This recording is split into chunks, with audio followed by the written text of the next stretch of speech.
Assalamualaikum wargi Bandung yang menyaksikan Muslim Bandung TV. Aduh, senang sekali nih kita bisa ketemu lagi di acara Wano Wangkongan ngenaan hirup oke kehirupan. Di Wangkongan ini kira-kira mati nggak listriknya nih? Khawatir ujung-ujung pret lagi musim ini wah musim parem, musim padam gitu ya. Seperti biasa di kemarin itu ada kejadian gini, Mang. Pas lagi di tempat kerjaan, jebret mati, jebret atau pret ya? Nama mungkin ting parem, gitu ya. Jebret, mati. Panik lah. Atau siang menjelang duhur lah. Lagi produksi berarti ya? Lagi produksi. Jam 1 harus sudah dikirim. Mati dari jam 10. Keluarlah. Berarti target nggak kekejar. Gak boro-boro kekejar. Panik no ayah. Lama itu teh? Hampir 2 jam setengah. Lumayan itu ya. Pas keluar ketemu Pak RW. Pak RW, ini gimana nih? Sebentar Pak Misbah. Saya telepon dulu ke PLN-nya. Wah, dia langsung telepon. Oh, katanya. Oh, nggak tahu dia ngomong apa. Ini Pak Misbah katanya. Oh, dia bilang Pak Misbah ke Pak Haji itu. Oh, lagi ada perbaikan. Ini saya langsung dengan PLN-nya. Wah, saya teh percayalah. Mungkin gitu kan orang PLN bohong selama ini. Dan yang nelpon RW lagi kan? RW lagi. Soalnya PLN itu selama ini nggak pernah bohong ketika ada tagihan listrik. Kayak gitu. Kalau tagihan mah nggak pernah bohong. Ataupun juga PLN itu nggak mungkin. Misalnya dia selalu pas kalau misalnya pulsa udah habis sudah langsung bunyi. Langsung bunyi, begitu info perbaikan, percayalah. Pas pulang ke rumah lah. Nyampe ke rumah. Ternyata di rumah baru mati listrik. Baru mati. Berarti paralel. Karek pare. Sukses teh. Tadi di kantor mati. Nyala jam 12:30. Pas ke rumah mati lagi. Bingung yang di rumah. Nah, kan lampu padam hidup tuh bagus kan, kayak lampu disco. Lampu disco mah keren. Di padam lama. Nah, pas begitu ke rumah mati. Nggak mungkin saya nelpon RW lagi. Udahlah, masih percaya. Perbaikan juga. Besoknya mati lagi. Lah muncullah kecurigaan. Nggak apa-apa kan kita curiga dengan adanya. Kok kenapa perbaikan itu bergilir dan berulang? Tapi saya nggak bisa menduga-duga yang bukan-bukan. Ingat, kurang taroskeun kasih Mang Asun, cik saya teh. Karena Mang Asun itu pastilah suka buka-buka, cari info yang akurat gitu kan. Sehingga saya nggak bisa menjelaskan, oh ini alasannya A, B, C. Karena terburu-buru cik saya ketemu Mang Asun. Jadi di malam ini itu saya hanya ingin nanya, Mamang nyari info yang dapat nggak info yang sebenarnya, benar nggak perbaikan? Jadi hari matinya mah ya karena memang bergeliran tadi ya, bahkan memang ada informasi-informasi juga akan ada pemadaman, ada sih informasi itu.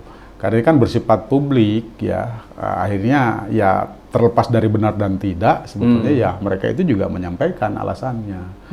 Karena keterbatasan pasokan gitu ya yang menggerakkan turbin listrik Jawa Bali.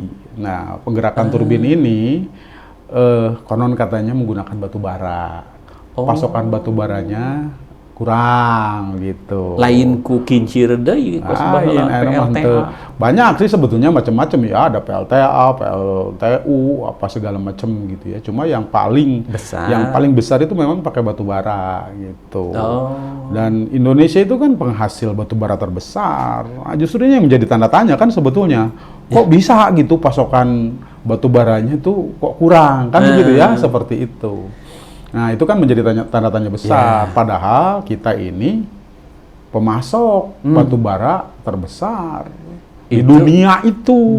Betul. Itu yang membuatkan pemadaman bergilir. Tapi kata mereka dirubah negatif kalau pemadaman bergilir itu. Yang ada adalah Penyalaan bergilir. Pernyalaan bergilir. Kumaha we kan gitu ya. Yang percaya adanya. Yang namanya orang sudah dibodohin gitu percaya. Tapi sebetulnya masyarakat tuh nggak percaya juga sih sebetulnya. Sudah ngerti juga gitu ya. Kalau apa kata orang Sunda mah itunya aja yang memberikan alasannya itu teulem-eulem nah gitu loh. Apa teulem-eulem teh, Wak? Kalau lebih hil. Tekirem-kirem. Kira-kira. Keterlaluan. Jadi menganggap pertama gitu ya, ini kan terkait dengan lampu ini kan pelayanan publik yang merupakan kewajiban penguasa gitu, itu satu. Mestinya mereka memberikan pelayanan yang semestinya. Dengan sumber daya yang kita miliki mestinya bisa dong gitu ya. Nah, tapi ternyata nyatanya nggak bisa gitu ya, satu. Berarti kalau lihat dari situ, ini ada tata kelola yang tidak tepat gitu ya. Satu ya, tata kelola yang tidak tepat. Yang kedua ya, ketika memberikan argumen gitu yang udah jelas tata kelola ini penyebabnya itu ya. Mereka memberikan argumen yang kesannya itu menganggap rakyat ini bodoh gitu. Tadi misalkan ini bukan pemadaman bergilir tapi nyala bergilir gitu dari segala macam atau perbaikan kan seperti itu. Berarti kan sudah berbohong, menganggap rakyat ini seakan-akan bodoh. Orang yang berbohong itu kan sebetulnya orang yang sombong gitu. Kenapa disebut sombong? Ya karena dia menganggap bahwa orang itu bisa dibodohin gitu loh. Orang itu bodoh gitu kan. Dia merasa pintar sehingga dengan retorikanya, dengan lisannya dia itu bisa memperdaya. Nganggap orang lain lemah gitu. Ya, orang sombong. Kalau orang yang masyarakat dibodohin orang yang ikhlas gitu. Disangkanya rakyatnya tuh nerima we gitu ya, padahal ya gimana lagi. Ya kan ada tokoh ya pejabat juga yang bilang pemadaman ini tanggapi aja dengan tenang. Kemarin juga kenaikan BBM juga hadapi aja juga dengan tenang. Oke. Ya. Kalau tadi yang Bang sampaikan bahwa batu bara di kita itu melimpah. Berarti yang susah itu cara mendapatkannya, karena berarti dia harus menggali berapa puluh meter ke bawah, berapa puluh kilo, berapa ratus kilo. Yang saya lihat di luar negeri itu kan untuk mendapatkan batu bara itu harus sampai di dasar laut. Dia harus menggali berapa kilo ke bawah. Indonesia juga gitu mungkin ya. Di Indonesia tuh, saya ini kan beberapa kali keliling ke Kalimantan misalkan. Itu luar biasa gitu. Jadi nggak perlu dalam-dalam. Cek paribasana dicangkul aja tuh udah dapat gitu. Dengan sedemikiannya justru diambil dengan mudah sampai kemudian menyisakan lubang-lubang yang begitu besar. Jadi kalau kita lewat ke Kalimantan itu, ya lewat di jalan-jalan, itu di pinggir jalannya seperti hutan gitu ya. Tapi mungkin sekitar berapa meter ke dalam di balik hutan itu sudah gundul, sudah lubang-lubang besar gitu. Bahkan ada beberapa jalan itu yang akhirnya kemudian diputar gitu. Kenapa? Karena jalan itu tuh longsor. Dampak dari penggalian batu bara itu, gitu seperti itu. Nah, bahwa Indonesia ini dia penghasil batu bara yang melimpah, kan persoalannya karena Indonesia ini menganut sistem ekonomi liberal, gitu kapitalisme, gitu ya, segala sesuatu dikembalikan kepada pengelolaannya kepada swasta, gitu ya. Nah, ini akhirnya dikelola oleh swasta, dimiliki oleh swasta, gitu. Seperti swasta teh di mana? Ya di Barawa, negeri mereka, gitu, seperti itu. Nah, gitu. Ini kan batu bara sekarang yang terbesar itu dikirimnya malah ke Australia, gitu. Seperti itu. Nah, gitu. Sementara di kita sendiri kekurangan. Nurus tunjuk. Iya, makanya. Coba Indonesia ini kan disebutnya itu Jamrud Khatulistiwa, kata Kuplus, Gus Plus ya, tongkat kayu dan batu jadi tanaman, apapun ada gitu di kita ini gitu. Jadi sebetulnya Indonesia ini kalau ya menggunakan bahasanya rejim gitu ya, bisa swasembada pangan, bisa banget. Semuanya ada kok kan gitu ya, seperti itu. Batu bara ada, nikel nikel malah kemudian ke Cina kan gitu ya. Terus kemudian apalagi itu emas, gunung emas, ya saya pergi ke Sulawesi Tenggara, daerah itu juga ternyata penghasil emas juga gitu ya. Nah, ternyata emasnya bukan hanya di Sunda banyaknya, emas Jawa, bukan emas itu, lain emas eta Kang lain, atau emas Jawa tuh, ya emas bener emas gitu loh seperti itu. Tapi kan tidak kita miliki itu teh dibawa kadengen gitu loh. Dah dulu tehnya waktu ngelihat dengan kan itu kalau dimuat kan pakai kapal tongkang. Oh iya kelihatan banget. pokoknya mati ujung ke ujung tapi penuhnya ku batu bara. Iya, batu bara semua itu. Nah, mending kalau satu ini sampai ratusan untui gitu ya. Kayak lagi pawai gitu. Wa pikir teh kieu di urang meureun nanti geus teu kapake meureun eta sesana ya, gitu dijual keluar. Cek nu sejen teh mah nya anu pro rejim gitu. Ya kita harus berbagi. Mereka bisa mendapatkan menikmati kekayaan kita. Percaya teh gitu kan. Nah setelah mendengar penjelasan dari Mang Asud ini, jadi sebenarnya kita itu bukan kelebihan ya. Iya, sebetulnya kelebihan tapi dibikin ke batur. Dibikin ke batur. Ya. Jadi kan gini Pak, kalau berbagi itu gitu ya, itu kita yang ngelola. Kita bagi ke mereka, kasih ke mereka. Ya. Nah, ini kan mereka yang ngelola. Kita yang dikasih. Oh gitu. Jadi yang berbagi itu siapa sebetulnya? Mereka berbagi ke kita. Apa yang diberikan ke kita? Sesemperan anak, sesemperan itu apa ya? Sisanya lah gitu, seperti itu. Bahasa. Sementara yang berkualitasnya dibawa ke mereka di sana. Seperti itu. Muncul orang mah remah-remahnya saja. Gitulah nya gitu, hampasna gitu, runtahna, limbahna. Nah, itulah yang terjadi gitu.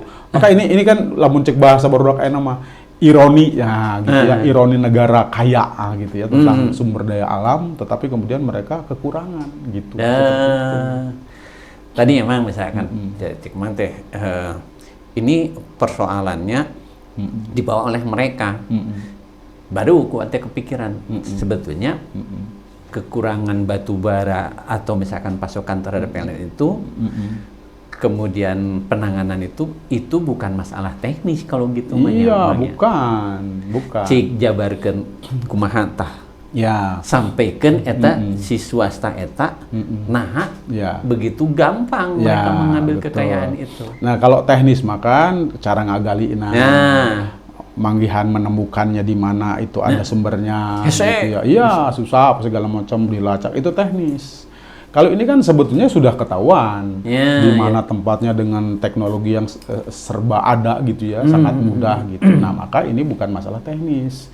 Ini masalah kebijakan gitu ya, kebijakan sebuah negara ya. Nah, karena Indonesia ini ya yang sering teriak cinta tanah air, cinta NKRI, tapi teteh gombal Wak sebetulnya gitu. Karena kalau cinta NKRI mestinya kemudian sumber daya kita itu benar-benar kita kelola. Tapi ini atas nama investasi begitu ya, justru sumber daya alam yang ada di negeri kita itu diserahkan ke asing. Ya, karena memang kita menganut ya, konsep negara liberal, bebas gitu, seperti itu. Jadi negara itu nggak boleh ikut campur dalam urusan hal itu.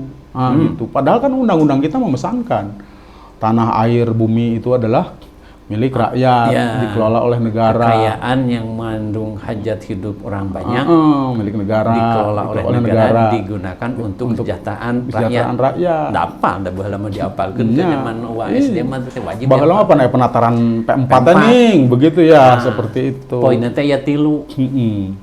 Ai begitu kuwa disampaikan poin-poin itu, aya nu protes. Apa katanya? Karena itu bukan 3, sudah direvisi jadi berapa? 5 apa genep poinnya gitu. Kaget Wak. Hah? Saha nu ngarevisi? Ini sakral. Nanya nu sakral itu bisa direvisi. Jadi sakral itu kalau direvisinya oleh Islam. Jadi sakral, nggak boleh. Tapi kalau direvisinya oleh kepentingan mereka, mereka yang buat aturan, mereka yang merevisi, jadi boleh. Gitu. Kalau begitu berarti tadinya, namun misalkan ini kan dikelola oleh asing dengan sistem liberal. Sebetulnya mungkin bagi mereka itu sudah mengikuti aturan. Ya, karena memang konsepnya mereka begitu. Gitu, hanya berarti ada yang merubah aturan itu, menggunakan undang-undang itu. Betul. Jadi undang-undang itu dibuat regulasi, dijadikan alasan, ya kemudian itu menjadi legal. Jadi akhirnya kemudian orang nggak bisa protes gitu, masyarakat nggak bisa protes karena itu akhirnya dilindungi oleh undang-undang gitu yang membolehkan investasi asing, kontrak asing gitu kan, ada kebijakan itu, nah gitu itu dibuat oleh negara. Siapa coba yang membuat itu kan gitu ya, dan nggak mungkin kan rakyat mah kan coba gini Wak, kita punya kebun gitu ya. Kan orang lain nggak bisa masuk kebun kita kecuali kita yang mengizinkan kan. Nah sekarang asing itu nggak mungkin ujug-ujug ngambil harta kekayaan Indonesia kecuali diizinkan. Nah, siapa yang memberikan izin itu? Ya yang punya kewenangan. Rejim ini kan begitu ya, seperti itu. Jadi kalau hari ini harta kekayaan negeri kita ini diambil ke negara lain, masa rakyat mau disalahkan? Yang izinin dong. Siapa yang izinin? Ya penguasa. Kan begitu. Sederhananya kan begitu gitu ya. Berarti anu warga lokal anu ngahalangan yang menghalangi untuk mengambil batu bara justru melanggar, justru itu kriminal gitu, seperti itu. Nah makanya kita bisa saksikan lah di TV-TV ya, pengambilan tanah rakyat. Contoh yang kemarin lagi ramai itu di Papua, yang mau alih fungsi lahan jadi kebun sawit. Kan rakyat protes, tapi apalah rakyat kan begitu ya, karena rejim dia punya seperangkat kekuasaan gitu ya, alat, akhirnya kemudian militer itu jadi alat kekuasaan. Yang berhadapan-hadapan akhirnya militer dengan rakyat tuh gitu. Maka muncullah film Pesta Babi gitu, film Pesta Babi. Saya ingat gitu. Baheula nanti nyata belajar tentang itu. Jadi hukum dibuat. Ya. Nanti ada yang menjaga hukum itu. Jadi setelah aturan itu dibuat, misalkan ini kan si aturan teh dibuat oleh suara terbanyak di laluhur gitu ya. Udah jadi, ini harus jalan. Harus ada mengawalnya. Berarti aparat itu yang mengawal hukum tadi. Betul. Jadi kalau ada rakyat yang tadi dia melakukan cek umpama, dia kan berarti memang mempertahankan haknya. Betul. Karena memang udah punya jelas ada sertifikat tanahnya. Bahkan ya jangankan sertifikat ya, pengelolaan oleh mereka, terus kemudian produktif tanah itu untuk menghidupi rakyat misalkan, untuk menghidupi mereka. Jadi kehidupan mereka tuh berjalan dengan lahan itu, mereka kelola swasembada lah begitu mereka ya. Lalu tiba-tiba kemudian atas kepentingan nasional katakanlah begitu ya, yang kepentingan nasional juga bukan kepentingan nasional sebetulnya. Karena pada faktanya pengelolaannya juga oleh asing gitu. Yang untung juga asing-asing sendiri. Nah, akhirnya rakyat itu ya jadi tumbal gitu. Sekarang ditanamin sawit. Siapa coba yang mengelola? Kan bukan negara. Swasta gitu ya. Lebih besar lagi oleh asing, kan begitu. Nah, sementara rakyat bagaimana? Ya, tadi lagi, limbahnya lagi, kan begitu ya. Udah gitu ngomongnya pasokannya terbatas loh. Kita ini kan penghasil gitu. Nah, ini kan lucu gitu, ungkapan-ungkapan itu. Tapi, saya paham lah, masyarakat juga sudah mulai tahu gitu ya, tentang kondisi ini. Tapi kan apalah rakyat, dia tidak memiliki kekuatan, dia tidak memiliki kemampuan. Nah ini yang harus disadarkan kepada rakyat. Jangan lupa, rakyat itu punya kekuatan. Wangkongan orang ditunggu-tunggu sebenarnya oleh rakyat. Bukan hanya orang Bandung, di luar Bandung juga. Paling tidak mereka terwakili perasaan. Karena wakil rakyat sekarang nggak mewakili rakyat. Mereka mewakili dirinya sendiri dan partainya. Gitu. Justru Wanoh ini yang mewakili perasaan. Betul. Saya yakin orang Bandung yang tak itu setuju. Saya kayak gitu. Nah gitu. Kadang-kadang rakyat itu tahu gitu ya, tapi mereka itu tidak punya saluran untuk mengungkapkan isi hatinya. Nah makanya kita harus mencoba membuka saluran-saluran itu. Itu biar. Nah ini kan gini, memang ketika kita sudah ini faktanya harusnya kayak gini. Nah kan orang teh bingung, sehingga beberapa ustad ya udahlah sabarlah, dagis kali kejadian anak. Di beberapa ustad memang mengatakan begitu. Terus Wah juga mikir, ajol-ajolan kumaha. Ketika misalkan, gitu. Nah kalau protes juga karena mereka sudah ada undang-undangnya, ada yang mengawalnya. Bukunya nu protes yang disalahkan. Cuman muter nonton aja waktu Pesta Babi juga nggak boleh gitu. Nggak boleh, dibubarkan gitu kan. Piraning nonton. Gitu kan. Kamu ngelawan. Cabu penting teh mikir, kumahanya gitu kan. Sementara kan kewa sok loba nu nanya. Wah kumaha ieu teh? Manya wah kudu bilang, wah ge bingung. Manya kudu gitu jawabanna. Lucunya. Geus dikolotkeun bingung deui. Nah, sok cek Mang Asud lah. Sok solusina kumaha. Jadi sebetulnya gini atas problem anu ayeuna menimpa kita yang menimpa rakyat Indonesia gitu ya, maka sebetulnya kita tuh menilainya dengan apa? Bahwa masyarakat, rakyat semua pun tahu ini tuh ada masalah gitu loh. Ada problem tadi ya, pemadaman listrik, pasokan batu bara dan segala macam. Ini kan bukan persoalan teknis, tapi ini adalah persoalan kebijakan, artinya dampak dari sistem gitu loh, seperti itu. Tahu mereka itu. Nah, tetapi kan yang tidak tergambar itu solusinya. Nah, akar masalahnya dapat, tapi solusinya teh naon. Nah, gitu loh, seperti itu. Nah, maka ini pentingnya kemudian kita punya landasan berpikir. Nah, gitu. Landasan berpikir kita itu apa? Karena gini, kita tuh melihat kan lihat dengan mata. Saya juga melihat dengan mata, kan gitu ya. Ini di depan saya ada HP, objeknya sama, juga melihatnya dengan mata terhadap objek ini. Kita melihat dengan mata terhadap objek yang sama, tapi menghasilkan cara pandang yang berbeda. Kita memandang dengan mata dan objek yang sama, tapi melahirkan cara pandang yang berbeda. Kan begitu? Nah, yang menjadi persoalan apa yang membuat cara pandang itu bisa berbeda? Nah, termasuk terhadap persoalan yang menimpa negeri ini. Orang melihatnya sama gitu loh, dengan mata yang sama, realitas yang sama, ada kekacauan mereka juga paham, tapi menghasilkan kesimpulan akhir yang berbeda. Kayak si Om nih kalau lihat HP ini pasti, ini kayaknya RAM-nya banyak, kemudian ini canggih segala macam. Mulina mahal. Padahal emang beli. Ari Wama lain. Mau dijual misalnya kebeli motor.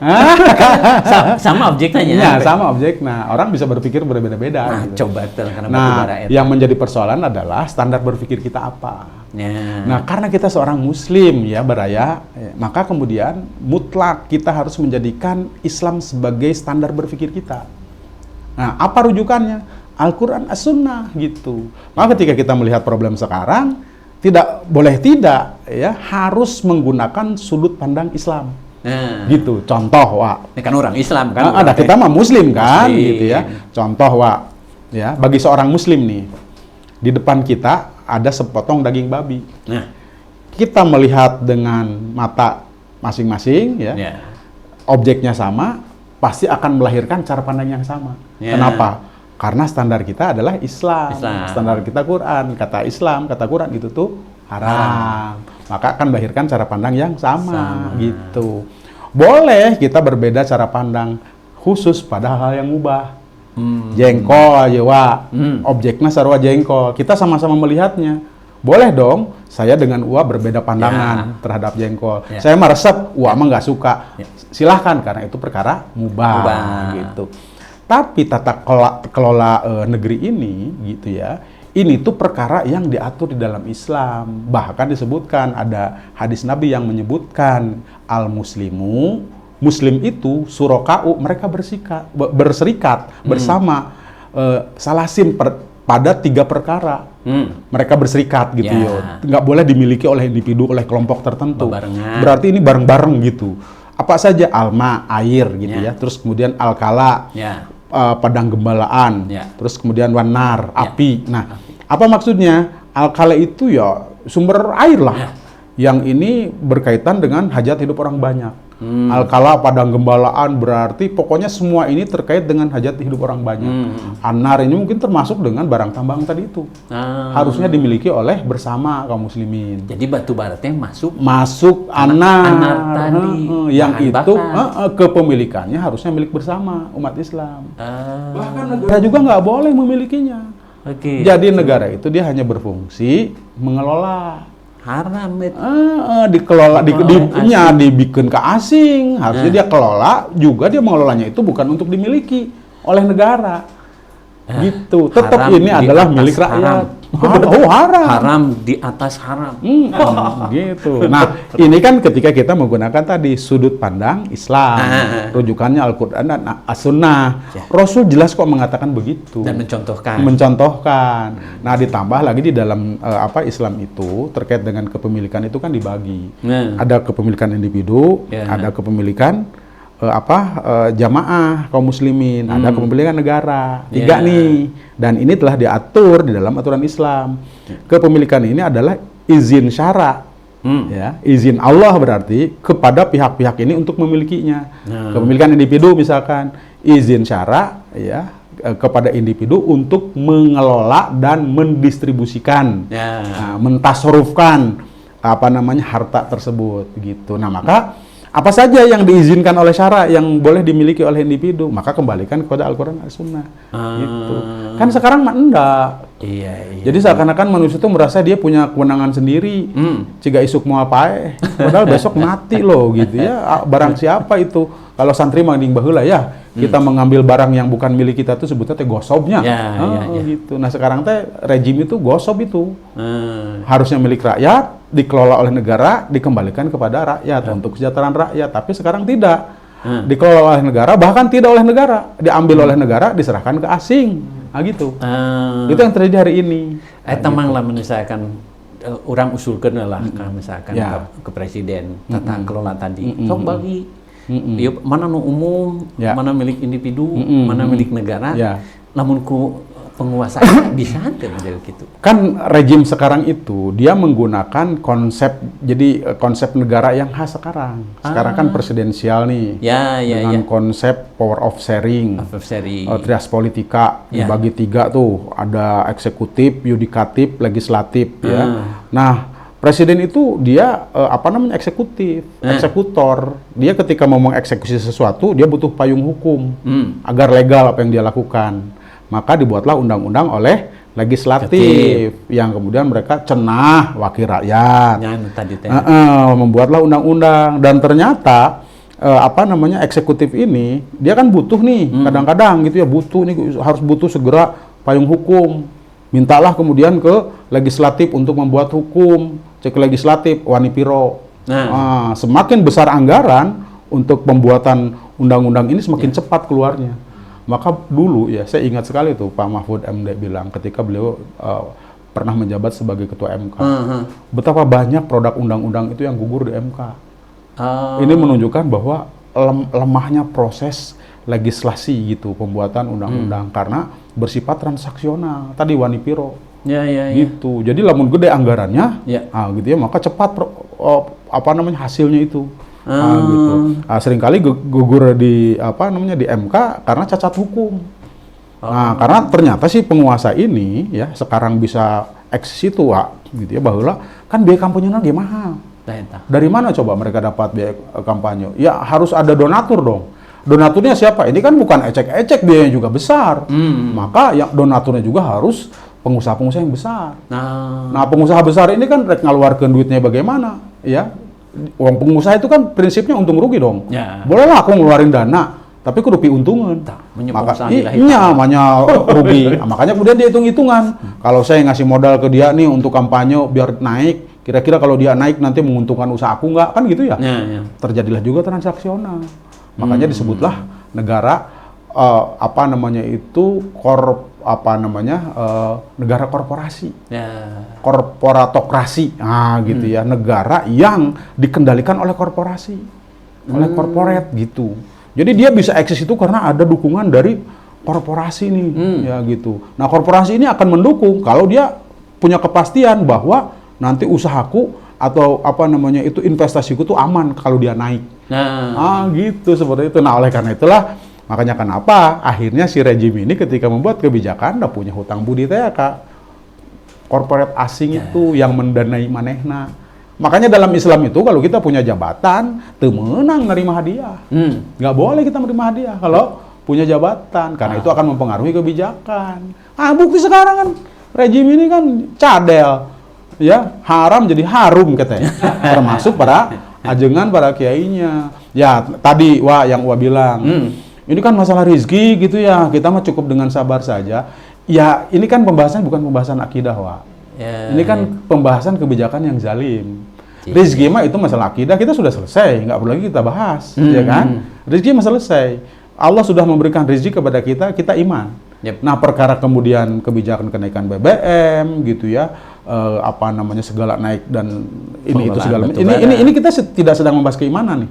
Kita tidak sedang membahas rezeki. Tapi kita sedang mengkritisi kebijakan zolim yang dilakukan oleh penguasa. Gitu. Makanya harus dibedakan. Jadi, kok para ajengan kita ini kok nggak bisa membedakan kita sedang ngomong apa gitu loh. Nah, gitu. Harusnya dibedakan dulu. Yang ini wanoh ieu ge bisa ngebedakan. Bisa ngebedakan. Ya kan ajengan Bandung oge anu kakoncara nyebut itu ayo ada yang protes katanya ini rezeki. Lah kita nggak meragukan rezeki itu urusan dari Allah. Itu kan bab akidah itu, bab keimanan.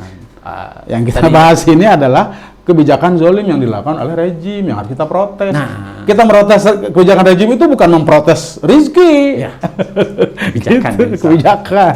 Tapi kalau tadinya Bang Bey sebutkan itu di zaman Rasul pengelolaan itu dilanjutkan oleh para sahabat. Betul. Berarti memang anu bisa mengelola dengan baik dan benar itu hanya sistem Islamnya. Ya, karena dia punya konsepnya. Dia punya konsepnya gitu ya, dia punya wong Islam ini adalah kan disebutkan di dalam kitab Nidham karya Syekh Taqiyuddin An-Nabhani bahwa Islam itu adalah ad-dinul ladzi anzalallahu ala sayyidina Muhammadin. Jadi Islam ini adalah aturan yang datang dari Allah. Yang diturunkan kepada baginda Rasulullah SAW. Artinya kalau aturan itu datangnya dari Allah yang maha sempurna, pasti aturan lagi sempurna, Pak.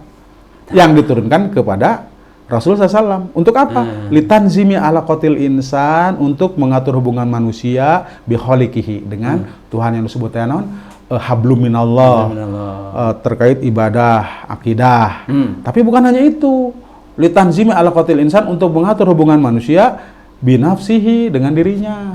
Terkait dengan makanan, pakaian, akhlak, kayak gitu ya. Nah, terus litanzimi ala qatil insan bi ghairihi min banil insan. Pikeun ngatur untuk mengatur hubungan manusia dengan sesama manusia yang lainnya. Nah, disebut hablum minanas teh.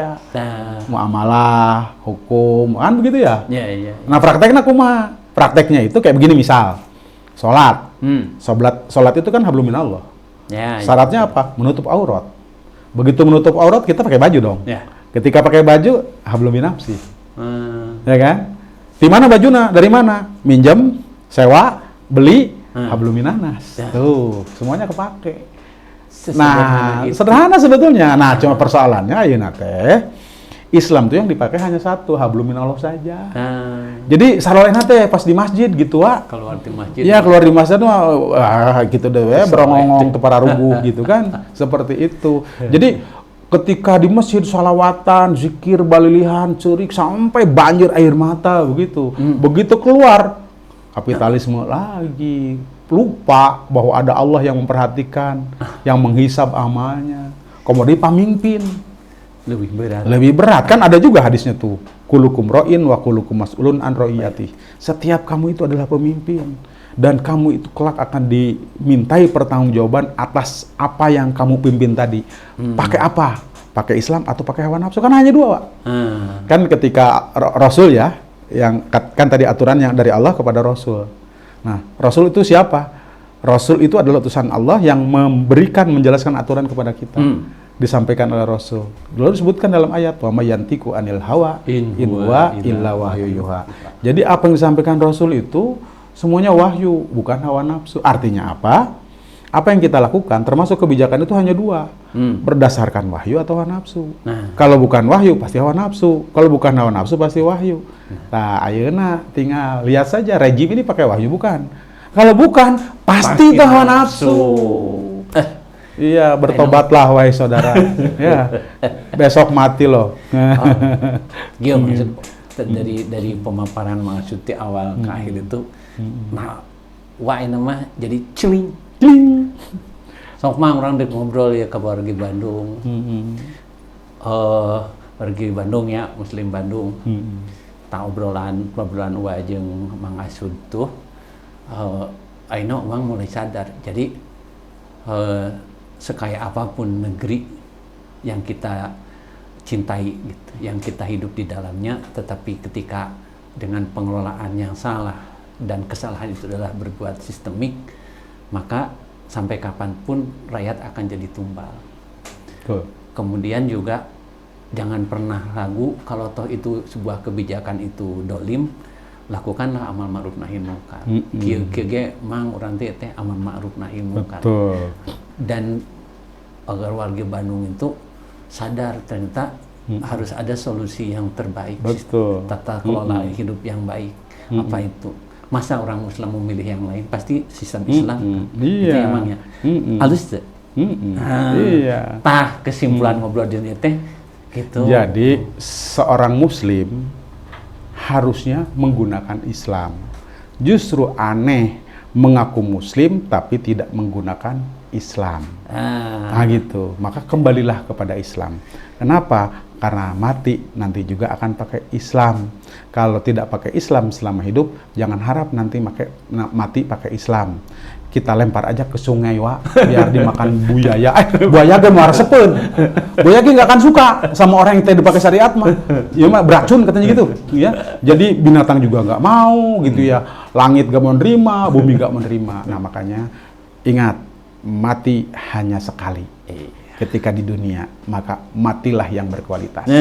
Mati berkualitas itu ketika hanya menggunakan syariat Islam. Hukum yang datang dari Allah, hukum yang datang dari yang maha sempurna, pasti sempurna dan akan memuliakan. Siap mulia? Ayo kita sama-sama mulia, dengan syariat Islam. Masya Allah.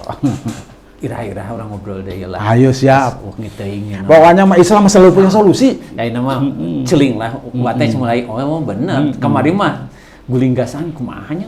Ini mah sok lah bisa ngajawab. Oke mah. Siap. Assalamualaikum Mas Sadayana. Ya. Sampai ketemu. Insya Allah.